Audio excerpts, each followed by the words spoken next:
All right, welcome back, Art World podcast lovers. This is super exciting tonight. I say that every episode. I feel like, what's his face from The Bachelor? We're just like super hype men right now. Yeah. Like, yeah. So today we have a special guest with us. He's our first artist guest. He is. So we have Andrew. Hi. I know you were going to do it. Andrew Currey? Yeah, Andrew K. Currey. I hate the last names. Yeah, it's fine. So I hate much. mine too. No, I like your last name. You have Gosh, a great last name. Well, I have to put the middle initial in there because there is another Andrew Currey that is a Olympic pole vaulter in Australia. Wow. So we get confused a lot. Really? No. Does he look like you? You're just like, Not I'm at really all. dynamic. Sometimes I'm an Olympian, sometimes I'm an artist. Yep. A little toss the coin, but But this is awesome. So we are actually in his studio right now. yes, welcome. Yeah, I Can you love tell it here. us where we are? We are at Arts Continuum in the downtown arts district of Los Angeles. That's where we weren't sure where we were. Yeah. Gonna be honest. Yeah, we're kind of like in the warehouse district Okay. a little bit, where it gets kind of creepy at night, especially when you have to enter and leave the studio in a dark, creepy alley. But it's a great place to spread out and make the kind of work you need to make. Yeah, it's awesome in here. I love it. And Thank you you. have a studio with 8 other Yeah, there are artists? 8 other professional artists in here. It's just a big warehouse that's kind of our studios are kind of sectioned off, and about once a year we do open studios and bring people by to come see what we're making. But most of the time we're just in here every night, just kind of working away and trying to figure stuff out. Awesome. That's super cool. So let's start off with like an intro to who Andrew is. All right. Born in Colorado. I grew up in Texas. I got my bachelor's in fine arts from the University of North Texas with emphasis in painting. I then had some time. I did art restoration for the Lorenzo de Medici School and restored some very old liturgical paintings. And I eventually got really into drawing between undergrad and graduate school, and I came out to Los Angeles for my master's at Otis College of Art and Design and got my master's in drawing. And then I've been stuck here ever since, just kind of working and trying to be involved in the art scene out here as much as I can be. Do you see yourself going someplace else eventually, or? Oh, I mean, I'm open to whatever, but as of right now, I think LA is such a fascinating art community that it's kind of hard to travel too far away from it. But no, I've shown in New York and in Texas and Washington, a little bit of everywhere, Bermuda. But Wow. so it's I hop around a bit. International. Lisa's impressed. I Yeah. love this. Removed. And UNT Denton, hey. Oh, you went to Denton? No, I didn't. Oh. But I went to one football game there. Okay. Yeah, I lived in Dallas proper for 2 years. Oh, very good. Yeah, Very so good. hung out in, like Deep Ellum and whatnot. Oh, I know Deep Ellum well. I'm sure. But I It's also like the only artsy part of Dallas. Yeah. Yeah. Well, I also was the artist in residence in Shankill Castle in Ireland back in 2014. That's cool. So that was that influenced my artwork quite a bit because I went to Ireland to learn how to do gold leafing, which now I make drawings that are inlaid with gold and silver, and how those kind of mediums mesh together is I find to be really, really interesting. When was that residency? That was in 2014. So was it after your MFA or before? It was literally 2 months after I graduated from Okay. my master's program. Wow. So when you graduated from your master's program, I'm assuming you had a thesis show that you had to do. Yes, at the Helen Bolsky Gallery. Was it similar to the work that you're still doing now, or has it vastly changed? It was similar in that it was pencil drawings, and there was a very kind of classical, kind of medieval undertone that was happening in it. My thesis show was basically about armor and about defense mechanisms.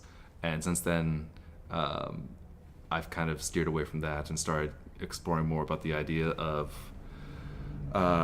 kind of anachronistic metaphors and using very old, kind of archaic symbols to talk about contemporary issues in these kind of tongue-in-cheek ways.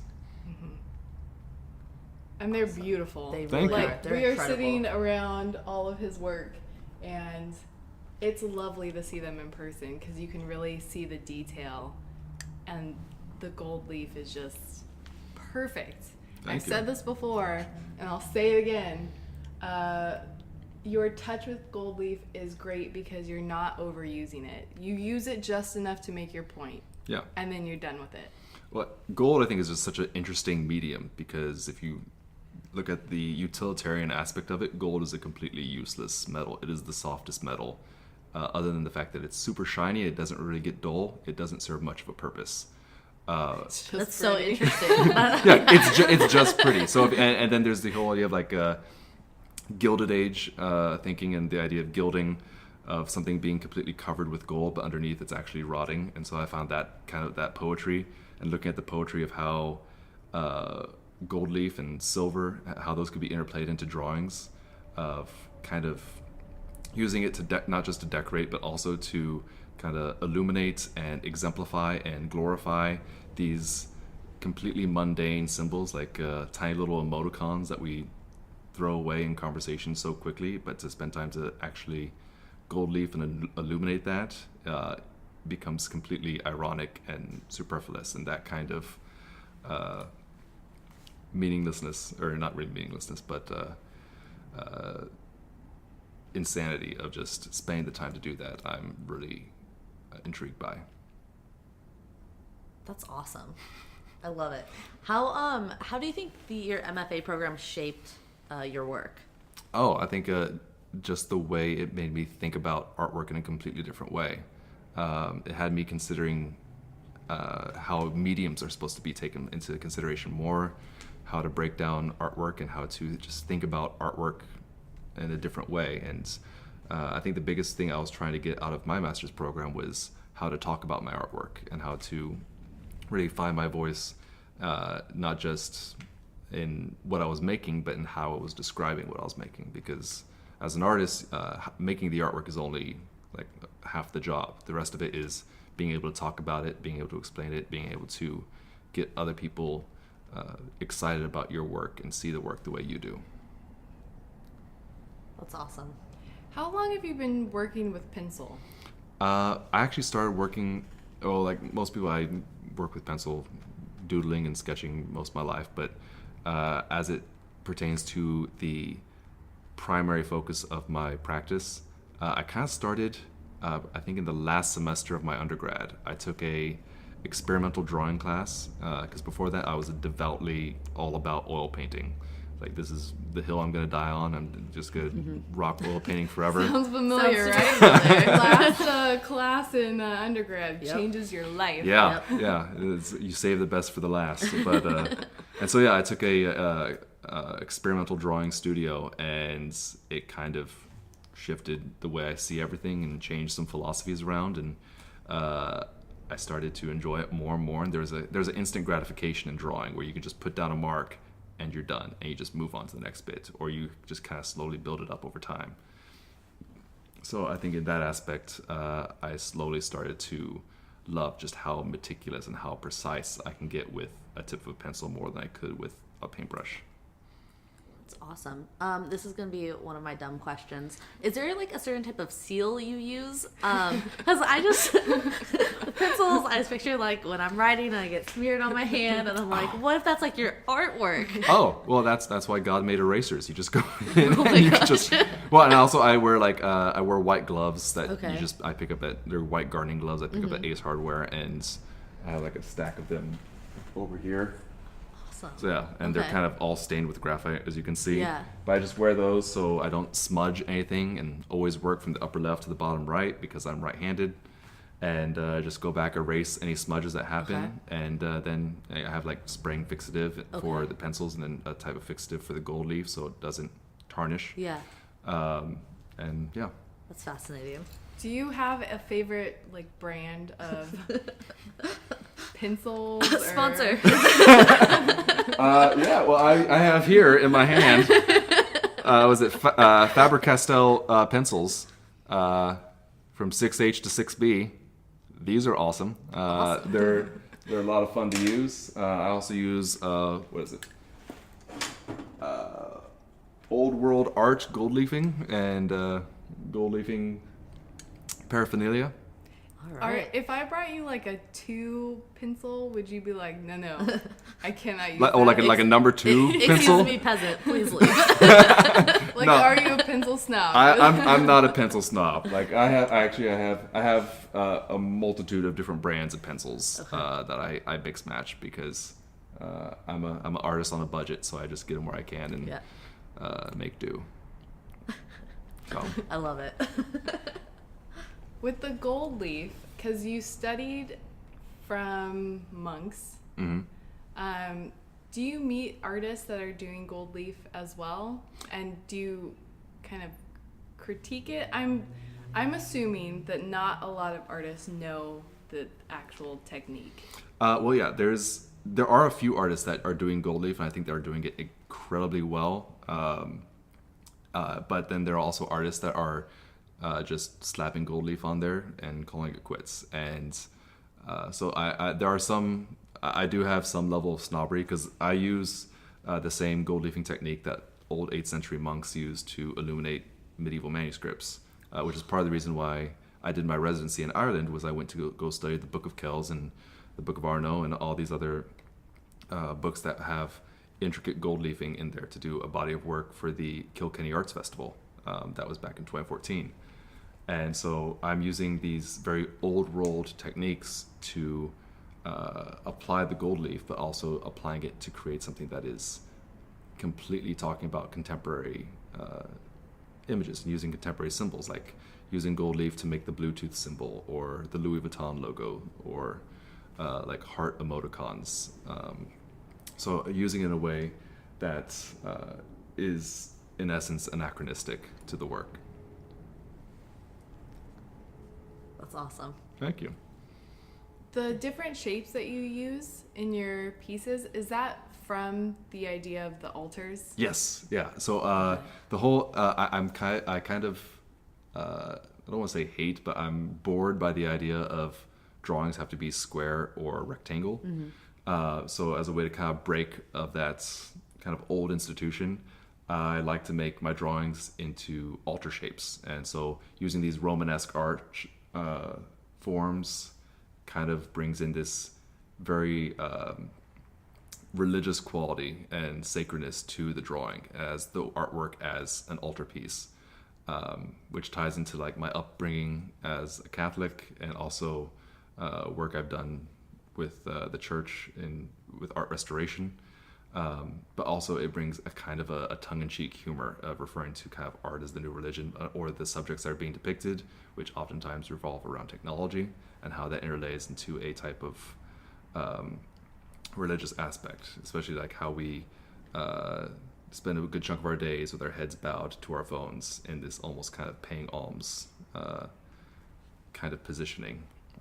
It all kind of ties into that. And then the gold leafing ties into that as well as a type of exaltation of the form. I definitely see humor in your work. Yes. Lisa, do you see humor in your work? I think so. What's your take?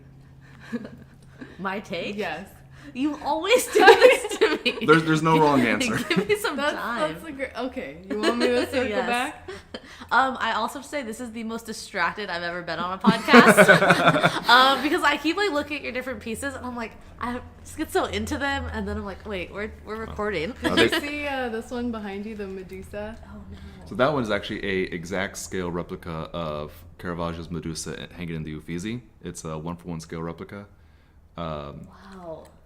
And I was kind of playing along with the ideas of so a lot of this had to do with digital avatars and like the version of ourselves we put on the internet versus the version of ourselves in real life, and how those two are rarely ever congruent with each other.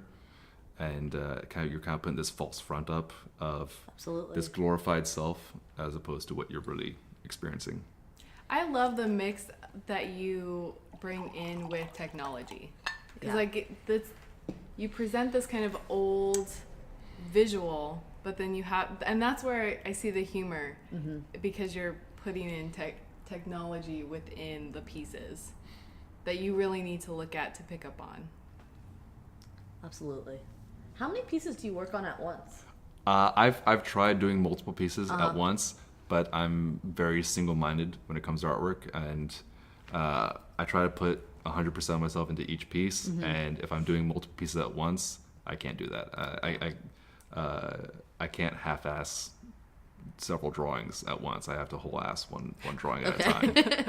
But, So is that a unicorn glitch? Is that what it's called? No, that was just the Instagram tag. Oh, I remembered it though. Yeah, you did. This is just one I'm working on right now. That's Okay. it's one of the bigger pieces I've been Yeah. doing.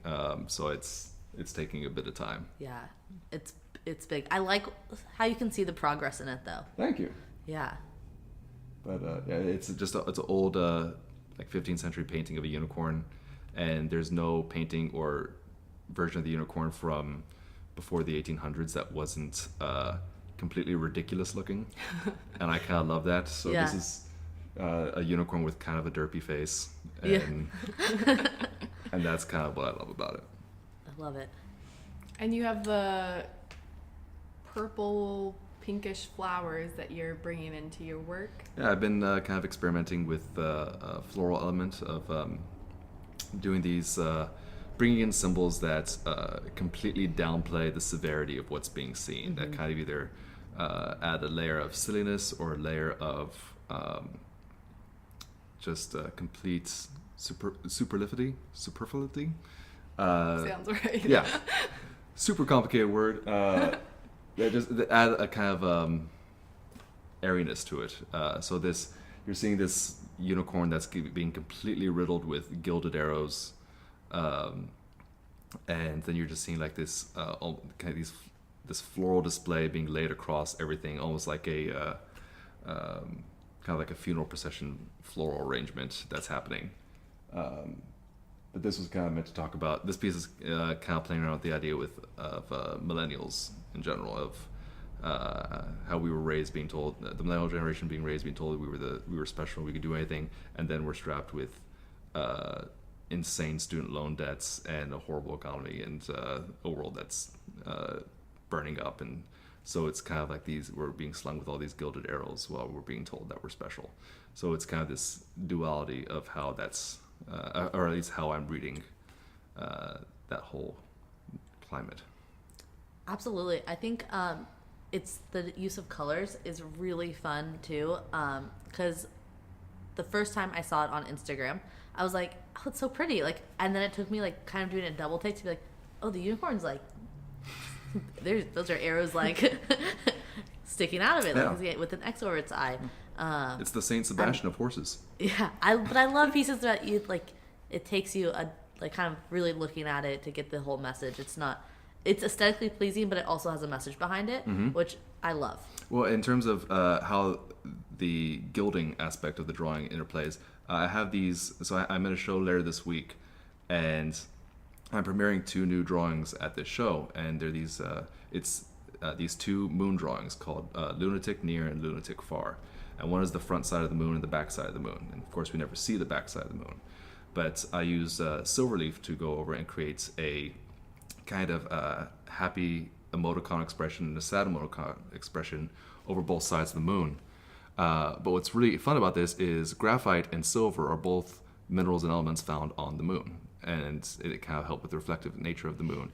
But the fun part of graphite is that it is reflective, because graphite is a semi-metallic alloy. So when the light catches graphite just right, it reflects the light. But also so does silver. We used to have mirrors made out of silver. So and the word lunatic comes from the word luna, meaning moon, and talk about how a person's relationship with the moon and how it affects their mental state. And so when you're in the gallery, depending on where you're located in the gallery and how you're looking at these moon drawings, you can either see the moon or you can only see the face, but you can rarely ever see them both at the same time. So while you're in the gallery, you have to consider your relationship to the moon as you're looking at these drawings. That's awesome. Amazing. I am so excited for this. I love how you started that off. The fun part about graphite. It's like, all right. I'm a huge pencil nerd, so that's... I love it. Okay, and so for anyone listening too, that is on Friday, the Yes. Lollapalooza? Yes, it's at La Luz de Jesus Gallery. It's their 33rd annual La Luzapalooza show. I have 3 pieces in it. There's the 2 moon drawings, and then there's another little altarpiece drawing called In Defiance of Imagery. And it's a drawing of this Venetian hand torture device that's meant to render hands completely useless. And so the act of hand drawing a device that's meant to render your hands useless, I found to be kind of a defiant little gesture. And then whoever made this little mechanism back in, I think, 16th century or so, had the blacksmith put like this very decorative floral element into this little torture device, which I found to be kind of dark but also kind of funny, because you're making a blacksmith render something and make it look really pretty to make it so no one could use their hands again. And telling like an artist to do that, it's kind of fucked up. Yeah. and I kind of had a laugh to keep from crying when I was thinking about that. And so there's this whole floral element that's moving about it, and so that's the whole In Defiance of Imagery. So if you are in LA or in the Hollywood area and you're free Friday night from 8 to 11 p.m., totally go by La Luz de Jesus Gallery, and I'll be there, and We'll be there too. Awesome. You can come. Whole squad. Yeah. Come, have a drink, look at some amazing art. There's going to be lots of artists there, and it's going to be a really fun time. I'm going to be looking at your moon drawings from like every part of the Oh, gallery. do it. Lisa's Do it. just gonna be I'm going to be shuffling talking to across people the about hall. it. Like, wait, come walk over this way with me. I'm really excited for this. Excellent. Excellent. So just before we forget, if people want to look you up, where would they find you? Well, you can find me on Instagram at Andrew K. Currey, last name spelled Currey. And on my Instagram, I post everything I'm doing behind the scenes of how drawings are progressing, what shows I have going on, what podcasts I might be on. Or I have a website that's just andrewkcurry.com, or you can find me on, I have a studio page on Facebook that's just Andrew K. Currey. Awesome. Before we move on to featured artists, I also wanted to talk to you about your teaching. Yes, I teach figure drawing. Very cool. I teach up at Armory Center for the Arts in Pasadena. I teach figure drawing on Wednesday nights for high schoolers looking to get some extra college experience on what art classes might be like in college. And then I also teach adults that come by, and we have models, and I go into the full, like how to break down the anatomy, how to break down the form into simple shapes, and how to draw what you see, which is kind of the mantra of the entire class. Drawing what you see and not drawing what you know, because we all know how a body is supposed to look, but the point is drawing the body that is in front of you. Are you trying to hear that That's cricket? really cool. I am trying to hear that. I'm like, it's really loud, but I don't think it's being picked up. There's a Okay, cricket in good. the studio. Yeah. Yeah, Now everyone but can hear it- it. Let us all go silent for the cricket. Yeah. Okay, so how have you found being a teacher, adults taking critiques versus students? We touched on this before, but I want to dive in with you about it Lisa as well. loves Yeah. I critiques. have a love-hate with critiques. Yes. Love giving them, hate getting Critiques them. are the best and the worst part. They're the best because it's the only way you can really grow as an artist is to get feedback about your work. And they're the worst because it's kind of a blow to an ego every time you get a critique. That's fine. When you come to a studio, you kind of need to check your ego at the door because you're there to learn one way or the other. I know every time I come into the studio, I'm learning something new about drawing each time I'm here. But there is an interesting thing about how high schoolers take critiques because they're there to learn. They're willing to get the info they need to make themselves better. So if you tell them to do this, they will shift and adjust almost by the next drawing. They're trying it new ways of how you're doing it. Adults, I think, have a little bit more of an ego, so they're a little harder to get them to try new things, to experiment, because experimentation is how we grow. So I'll often have adults that I'll tell them, you need to try doing it this way, or try building up the form like this, and they'll try that for maybe 2-3 seconds, but if it doesn't click right away, they go back to doing the way that they know how to do. Really? So adults are a little more hard-headed. They're a little bit more to, you kind of have to break them a little bit.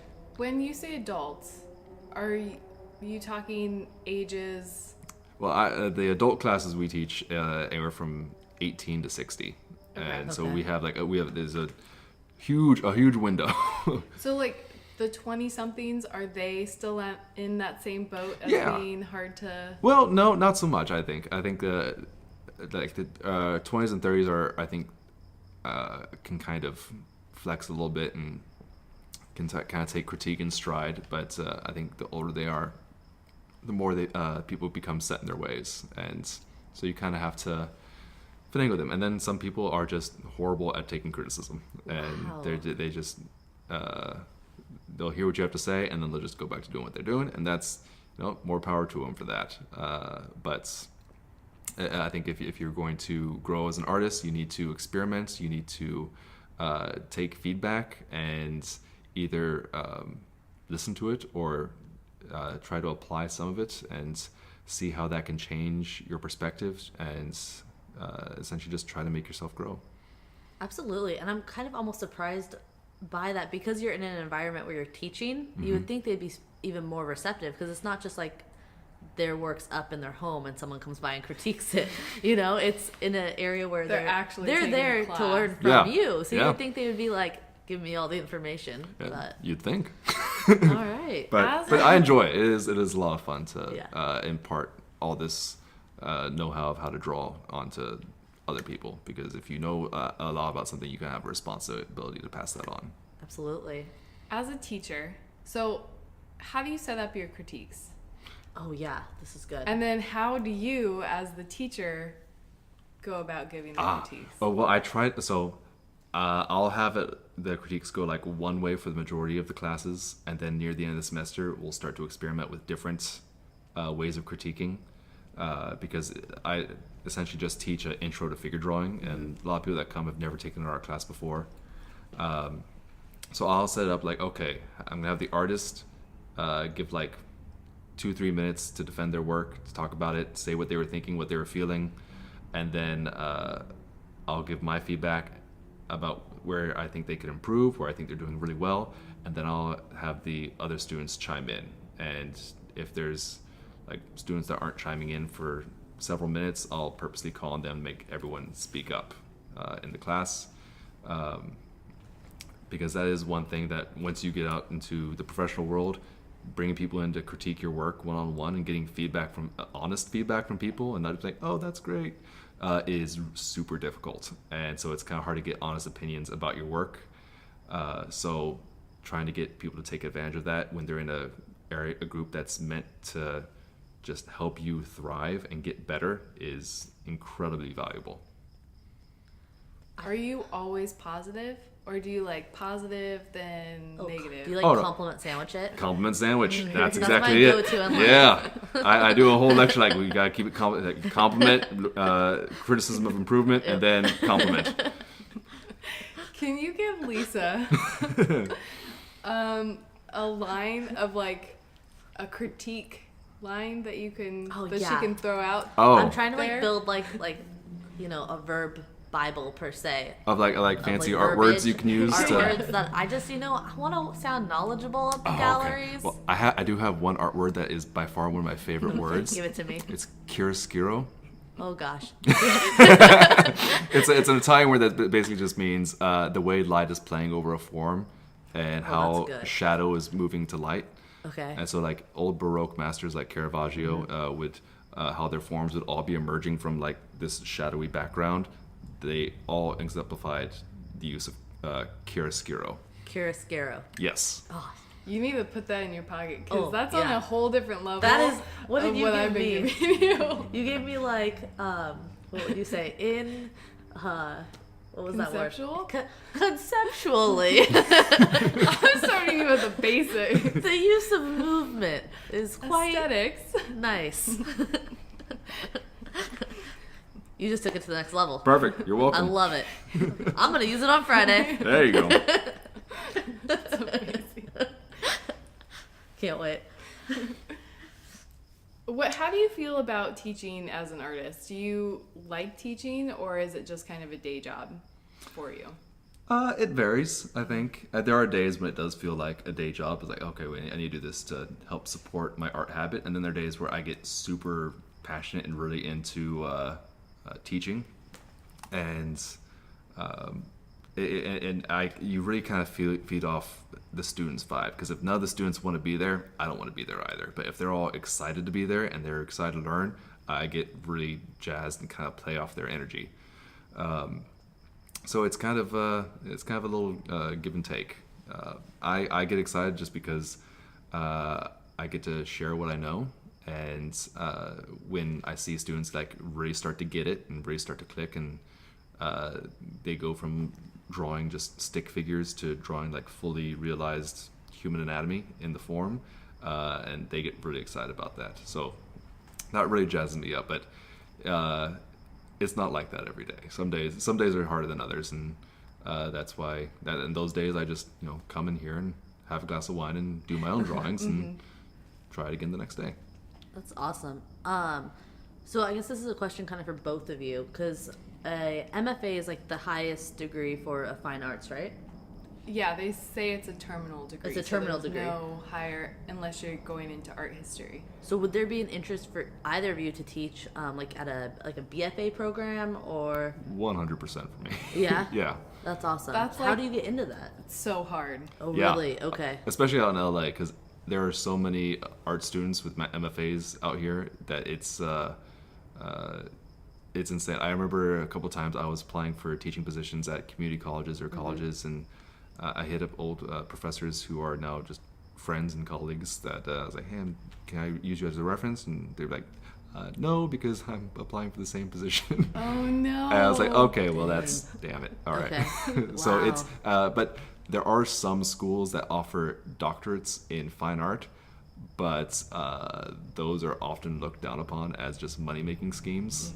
And Okay. there are a few schools that are like, we'll give you a PhD or not a PhD, but a doctorate in fine art. Yeah. And it's just viewed as a way to make more money Okay. off people who just really want that piece of paper Yeah. and that DR by their name.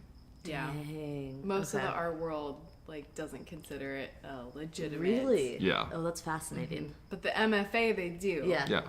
Okay. I mean, it doesn't get much higher than that unless Okay. you just really want that Yeah. extra initial. Wow. You can get an MA, Okay. but an MFA, a Master's of Fine Art, is higher considered than Yes. an MA. Well, because there's like a hierarchy, right? So like, and fine arts is the top tier. Yeah. There's a caste system. There's a caste system. There it is. Who are the peasants at the bottom? We'll make them fight at the end. oh, that makes sense. Yeah, the end goal, I think, for most artists would be to land a teaching job, because then you can teach during the year and then you have the summers off to do residency programs, Absolutely. do your own work. Yeah. But most of the time, to land those jobs, you already have to be a pretty prominent artist. Yeah. So it takes a really long time, and to get your foot in the door is almost impossible. Because those schools are looking for artists with that name recognition. Because if Okay. they have artists on their faculty that are big name artists, then that gives them more of an appeal to students to come and take their classes. That makes sense. Yeah. And it does, because I think Barbara Kruger is on the faculty list at UCLA, and I applied there because I was like, Because of of her? course Yeah. I would want to work with her. She probably teaches one class, Yeah. and maybe the TA runs it. But Yeah, like same with me. One of my professors in grad school was Judy Bamber, and she was in one of my undergraduate textbooks. And so I got in Vitamin D2, just a big textbook about contemporary drawers or artists who do drawings. And so I got really excited when I got to grad school and got to work with her one-on-one and do studio visits with her, and that was it was invaluable to have someone like that I can bounce ideas off of. That's awesome. So one more follow-up question. We All right. we received a question on Reddit about what are, for like someone in their MFA or BFA program, what are famous artists that they should know about, names that they should know.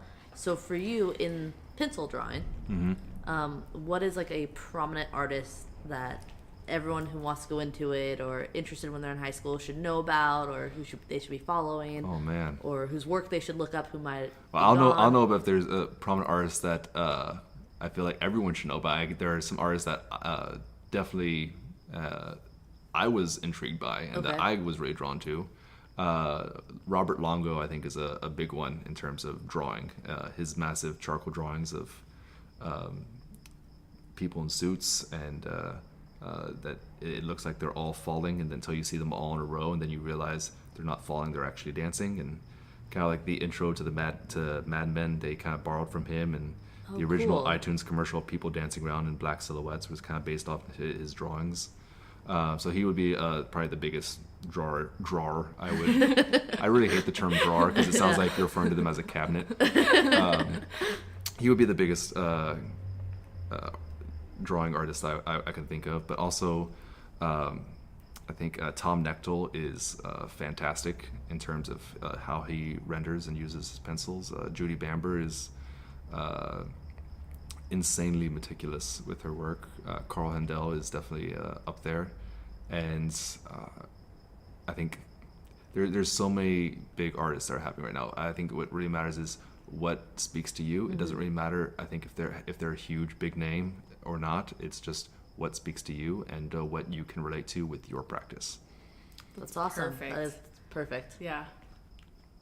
Wow. Okay. That's a great All right. answer. Random question. I have 2 more questions for you before we move on from your artwork. Okay. Do you have a favorite piece of your own? Oh, good question. Actually, I think the telephone piece might be my favorite piece. It's my favorite piece. It was mine. Well, so Been that one, surpassed. that one is called Sepulcher. Okay. And sepulcher is this just fun old word meaning basically a mausoleum or a kind of old monument that houses something that is dead, or either it's like a dead person or an old deity, or it's an old god or something. But in order for something to be a sepulcher, it has to house something that is dead, and it has to be made of either stone, wood, or metal. And this piece is made of paper, gold leaf, and graphite, basically stone, wood, and metal. But there's something interesting about how all these payphones would just be lining the city streets, but no one would be using them, and they'd either be broken or destroyed or dismantled, or that someone would rip the phones off to hold succulents or make something out of it. But they're basically these old little ruins spotting the kind of urban landscape of these kind of old technological gods that just kind of dominate our lives, and now they're just these empty vessels, and how the little boxes around them to kind of protect them from the rain kind of ends up serving as this little tiny altarpiece. And so this piece, Sepulcher, of this payphone just kind of receded into this trompe-l'oeil space of the paper, and kind of playing with a 3-dimensional form of that definitely exemplifies that and sets it up as its own little tiny altarpiece.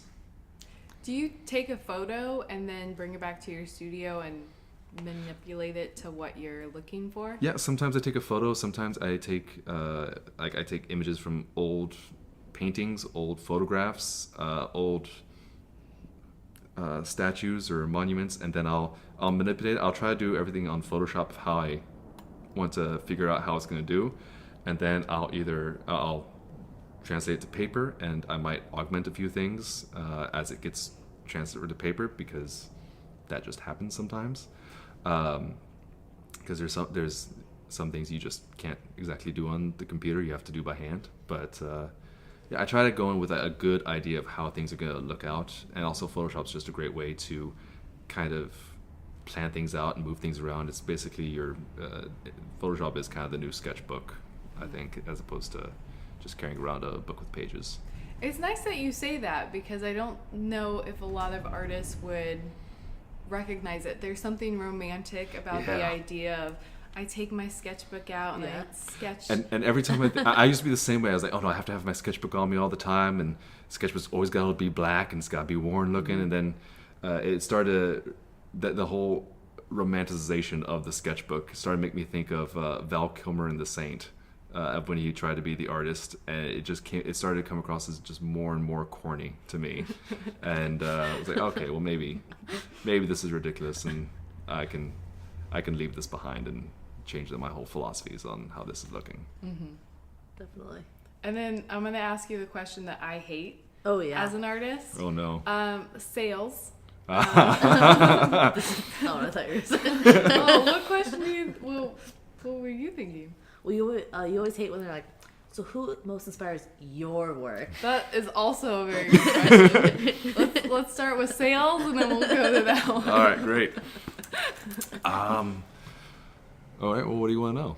Yeah, what do you want to know? You know, Because that's not a question. That's Yeah. just. I know. topic. I was hoping you would run away with it. So, are you selling? Like, is that something that you're thinking about? Is Yeah. it actively pursuing? I mean, yeah, sales happen. I have a few collectors. Some in Ireland, some in Bermuda, some here in California, some in Texas. So there's brag, and there are some there that are really interested in works. But sales are always a tricky thing, especially when it comes to galleries, because no matter what your work sells at a gallery, the gallery is going to take about 50% of that.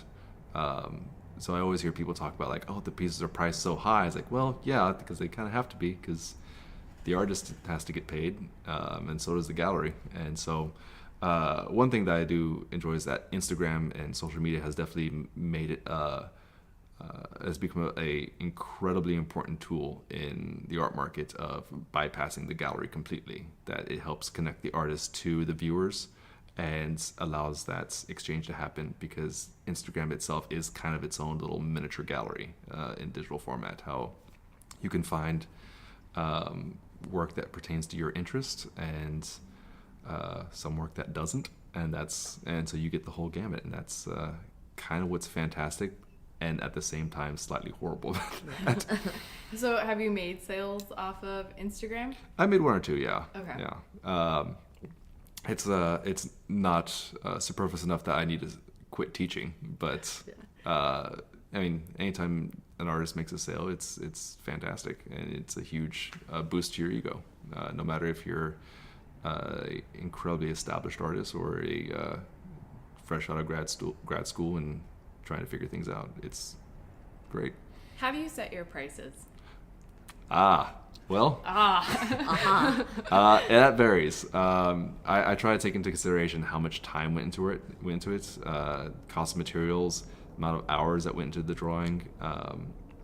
If I have to split the commission with a gallery, then whatever that price is, it usually doubles, just to make sure I get reimbursed my cost and my time as well as the gallery. But pricing is always a very tricky thing, because I've had shows like on Dragon Street in Dallas, where I would do very well, and then I'd have people come up to me and say like, "Oh, your works are priced too high, or they're priced too low," and it's never the same. It's never congruent. Everyone either thinks you're either pricing too high or too low. So if you're an artist and you're trying to find how to work the prices of your work, I think the best thing you can do is have an open talk with the gallery that you're showing at, and try to work with them about what they feel like they can sell your work at, what you're comfortable selling your work at, or what you're used to, and really play up that partnership, because the artist needs the gallery, but not as much as the gallery needs the artist, because without the artist, the galleries don't exist. So the galleries really need the artist. So if you're willing to play up that partnership and work together, I think both parties can come away very happy. I don't know if that answers your question. It does perfectly. Yes. Okay. Do you sell prints as well? Sometimes. I'll sometimes sell prints. Okay. I'll make prints. I like to. I do limited prints. So I'll do like prints of the Medusa, and then I'll sit and I'll like gold leaf each print. Oh wow! So there is a little bit. It's a little bit of an augmented print. Yeah. That adds a little bit because part of this work that makes it so interesting and so just mesmerizing is how the light catches the gold just right. Yeah. And you can't really get that on just a basic print of it. You have to have that kind of glimmer that comes with it. So when I do prints, it's a bit of a process to get them made. That's awesome. Thank you. All right. Good. How do we feel about moving on to Our featured Our artist. featured artist. Yeah. Brought to you by Andrew. Yeah. So we are drinking some fantastic wine right now, and we're drinking from these wonderful tumblers that a friend of mine up in Sacramento makes these. I do need more wine. Always. That way. Oh, wait, let me hold your glass. Yeah. Well, put it close to the mic so they can hear the yeah. true sound of this podcast. I feel like I'm gonna spill on this, and now I can't see. That was Yeah. beautiful. Oh, that was good. Tell me if you need more.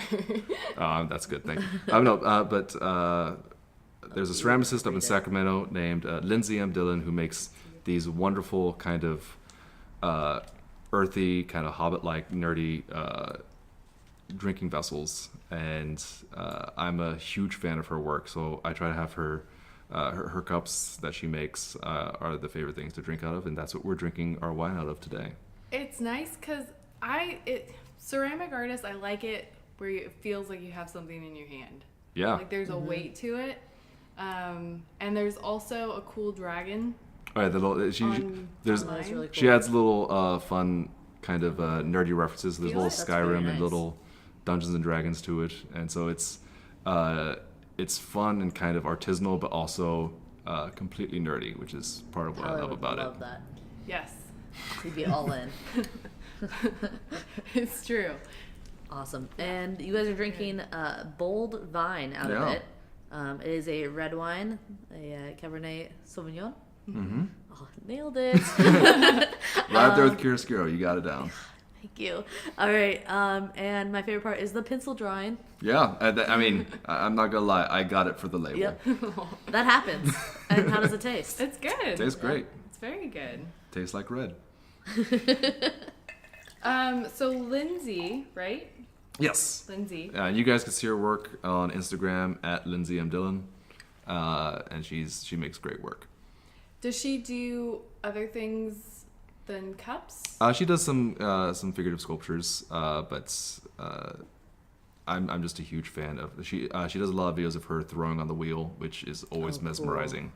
And she makes bowls and cups, and then she does some figurative stuff, and she talks a lot about. She has a great social media presence and talks about how to balance life as an artist and being completely sustained by your artwork, and I'm just very impressed by how she's able to do that. Okay, so she Wow. makes a living Mm-hmm.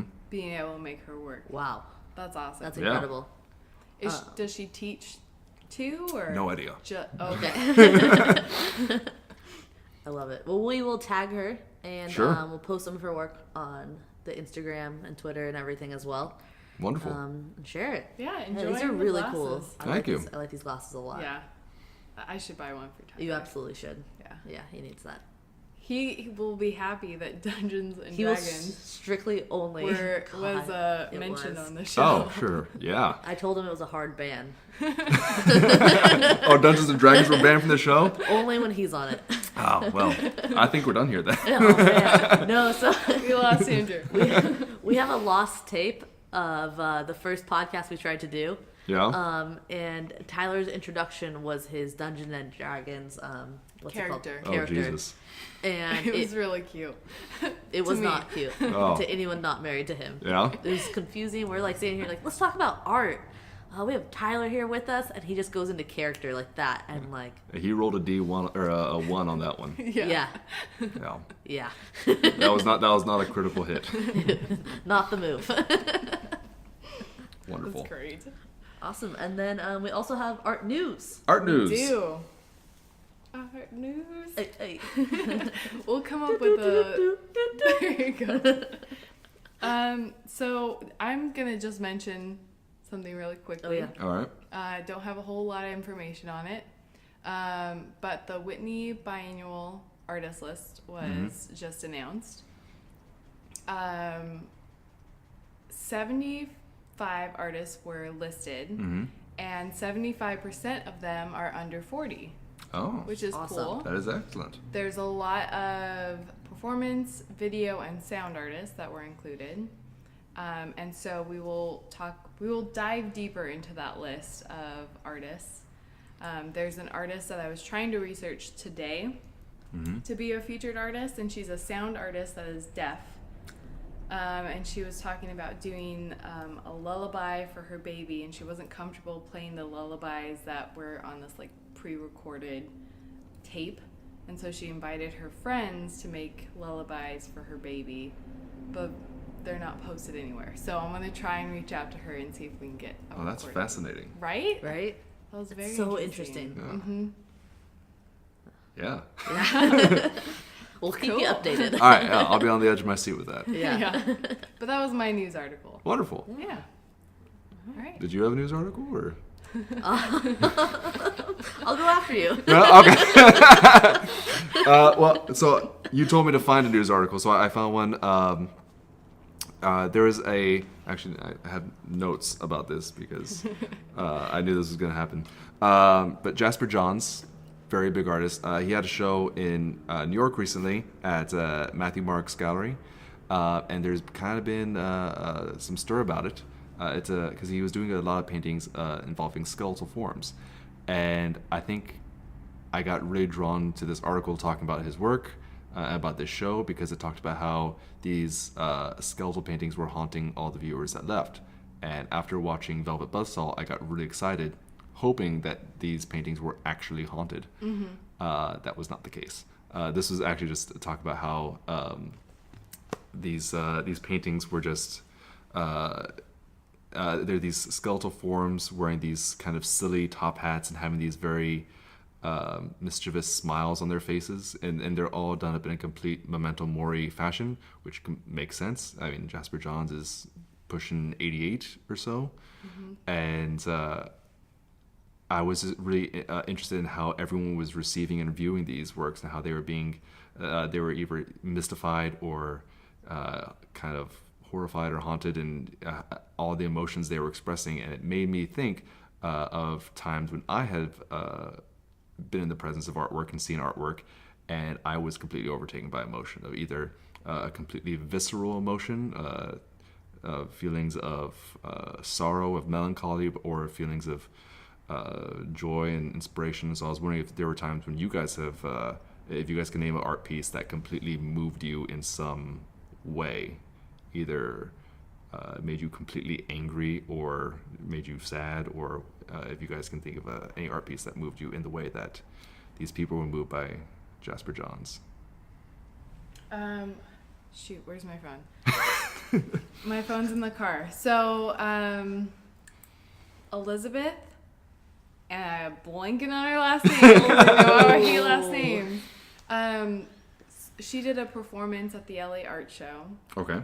This last one, and it was on sexual harassment, sexual violence, and she recruited probably about 30 women, and they all went up and shared their story in, I think, like 79 seconds or 76 seconds or something like that. The number was significant because every 76 seconds someone is sexually assaulted. And so each of them would go up and tell their story of their experience, and it was just one after another, and they were all different, and they all had a different approach to it. And at the end, it was, and they all had like these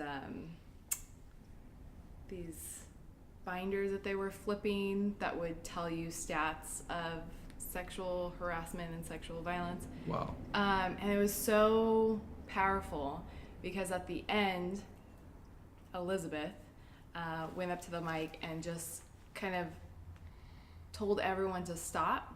And there were people walking back and forth because we were in the lobby area.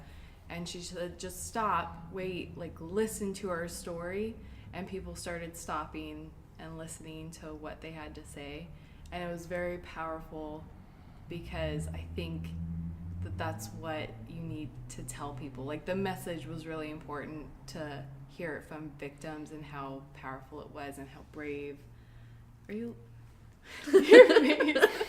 It was just very Actively powerful listening. to me because I have been lucky enough to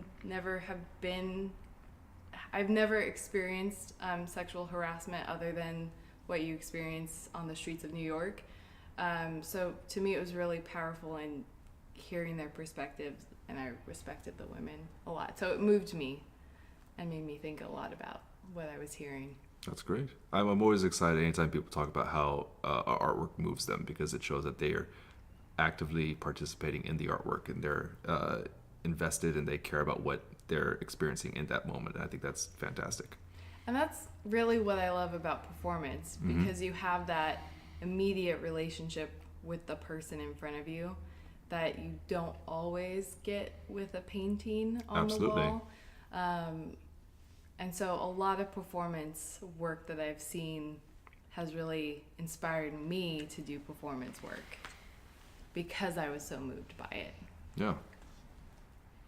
Do you have a piece? So, Thomas Kincaid. No, I'm just kidding. I do have a follow-up question for you guys if you don't have a piece or something. So I've touched on the one before for me, and it was, she's gonna hate it, but it was her piece.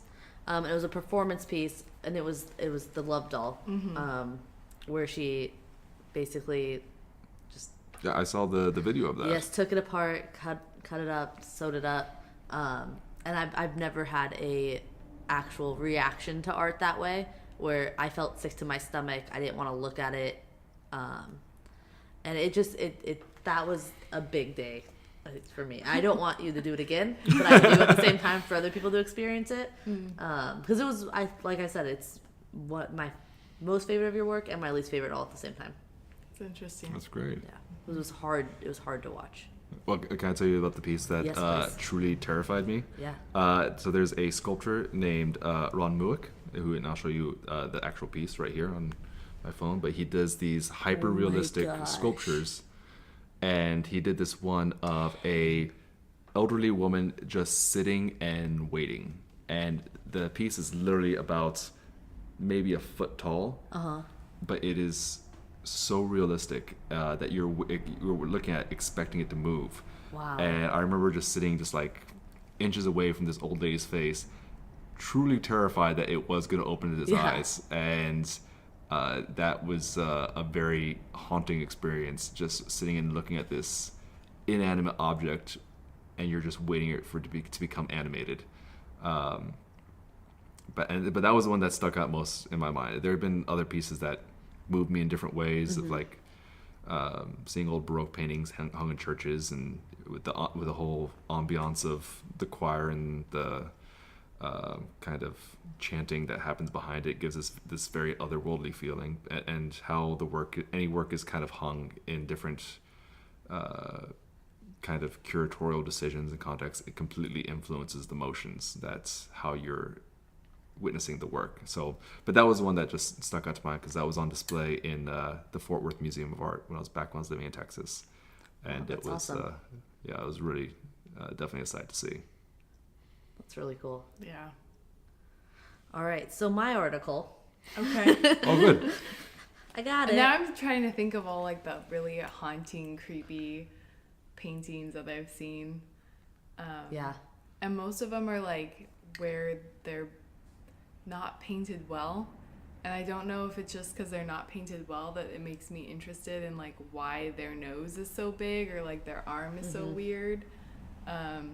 Those are like the freaky ones to me. Yeah. I'll have to come up with an example. This is just a tangent. There was one too that you did a show at 825 Okay. Gallery 825.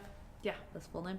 And it was there was yours was in one room, and it was your couch performance, and in the room to the left, this is really good for audio content. There were all of those teddy bears. I love those. They're so creepy. No, they were so creepy, and they were like, They're like distorted, half dead and they're teddy like bears. having sex. Yeah, They're like Mike Kelly teddy bears, or like hard. They were hard. Oh, They were like sculptures. Yes, they were. I want to say ceramic-y okay. sculptures. Is that the proper art term? Ceramic. I don't think so. E. I need to know what they're made out of. But they were definitely hard teddy bears that were Going at it. Going at it. I really enjoyed them. I was gonna buy one. You were. I I did not love it as much as you did. So, But that's so interesting that like you can have a negative response to something, and that's literally a piece that I would buy. And that's fascinating. yeah. I'm all for it. I'm just here, just like, yes. Yes. I love it. Okay, so the last news article I have is on Saturday, February 23rd. Judy Chicago did a purple poem for Miami. Ah. Yeah. And it was at ICA Miami, and it was $5 to get in for the general public. But it was really cool. Have you seen any photos of this? No. Right. It's a performance piece, right? It is a performance piece using pyrotechnics. Whoa. Yeah, so she lit the sky. I don't think Judy Chicago's ever used pyrotechnics before. No, and she I'm disappointed she has that been. it was in purple. She has? She has been. This has been kind of her work for the last like 10 years or so. She started going out into the forest. Yeah, this is news to me. Wait, are Judy Chicago? Yeah, I watched a 6-minute Wait, YouTube she video went on her out today. into the Really? forest. Yeah, and she would just play with the colors and everything. And I think it's been even longer than that. Because she was like, yeah, back in the day I didn't need permitting or anything. Oh, wow. We would just go play with the pyrotechnics and create these colors. And she worked with a company in Miami. And like, Whoa. they basically created this entire performance, and the color purity was incredible. And I've Oh, worked that's with, fantastic. I've worked with pyrotechnics before in event production, and you do not get like that type of like blue and purple that clear. Yeah. Oh, that's really purple. Yes, and it was just incredible. And what she said is that she loved about it was it's not something you can keep or take home with you. You can only experience it. Oh, yeah. Which is like the truest form of performance art, right? I agree with that. Some may not. Yeah. But Did you see this? I think I did. Yeah. Did you show me this? I You did show me So this. yeah. And also though, that had to have been so expensive to do. It's true. I mean, we're How much talking- would that be? Oh Event man.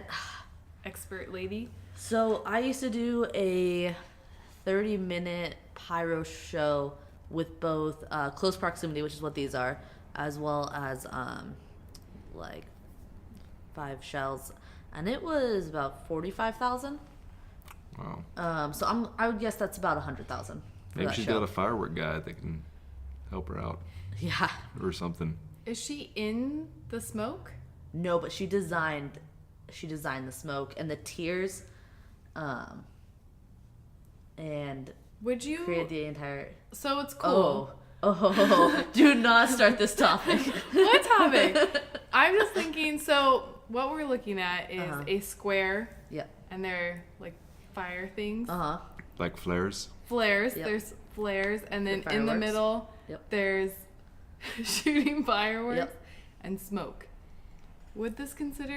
Would you, Andrew, consider it to be a performance piece? 100%. Yeah. Yeah, because it is based in time, and there's a point where the smoke will no longer be there and the fire will no longer be there, and then at that point, it's the piece is essentially done. And so it's a time-based, site-specific, temporally based art piece. Okay. I agree. Do you agree with that, or I kind of do, but Okay, I look also think it's more of an installation one, as too. well. or maybe But it's it a doesn't- maybe it's a happening? Yes, I think you're totally right. It's a happening. Yeah, that's super cool. Yeah, but then she also. I need to find the other videos for you guys. We'll post them. But there's one where she has like 6 different colors of smoke coming together in the sky and forming together. Oh, that's wonderful. Yeah, I love it. I'm all in. Yeah. Judy, you're my girl. That's great. I think you won the article. I just discussion. hyped it up. I'll have to show you, Lisa, what she's gotten famous for in the past. Okay. Because they're text pieces. No, that's Barbara Kruger. That's Yeah. not. Judy Chicago, what's she known for? Isn't it the table at Chicago? That's right. The feminist table of Yeah. feminist artists? That's it. I know she did like a bunch of like Holocaust themed pieces. She's done ceramics. I spent a good amount of time on her website today. Yeah, you did. Yeah, I did. I swear I was working, guys. Hashtag show prep. She's amazing. So cool. All right. Well, do we have any last notes? Just remember, guys, I know I plug this every single time, but you can find us on Instagram, and everything that we talk about, we post. So look for us at Art World Podcast on Instagram. We're on Twitter, we're on Facebook, and don't forget to rate and write a review because that really helps us.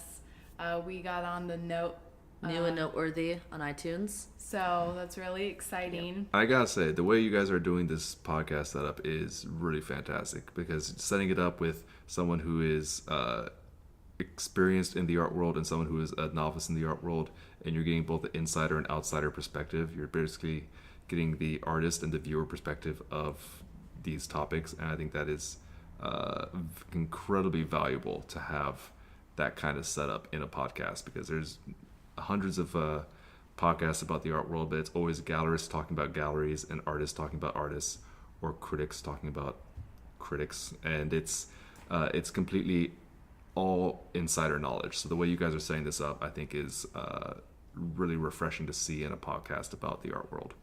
Thank you so much. We and super appreciate that. We do. And thank you for being our first artist on here, and for welcoming us into your studio. This has been super cool for me. I've never been somewhere like here before. Oh, you're always welcome.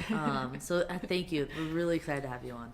Well, yeah, I'm happy to be here. This has been a lot of fun as your first studio visit podcast. Awesome. And once again, it's Andrew K. Currey? Yes, Andrew K. Perfect. Currey. You can find me on Instagram at Andrew K. Currey, or find my website, andrewkcurry.com, or my Facebook page at Andrew K. Curry Studio. Do you tweet? Are you on the Twitter? I tried Twitter for a bit, I was very sorry to let all 12 of my followers down. Oh, no. But I think I eventually abandoned Twitter like maybe 2 years ago. Okay. But again, if you are in the LA area, come by La Luz de Jesus Gallery this Friday. The show will be open for a while, quite a bit, but from 8 to 11 o'clock on Friday, I will be there with these two lovely people, and you can move around the gallery and see how your relationship to the moons are affecting you that night. I'm so excited. I am so excited for that. All right. Thank you guys so much. We love you. Bye. Bye.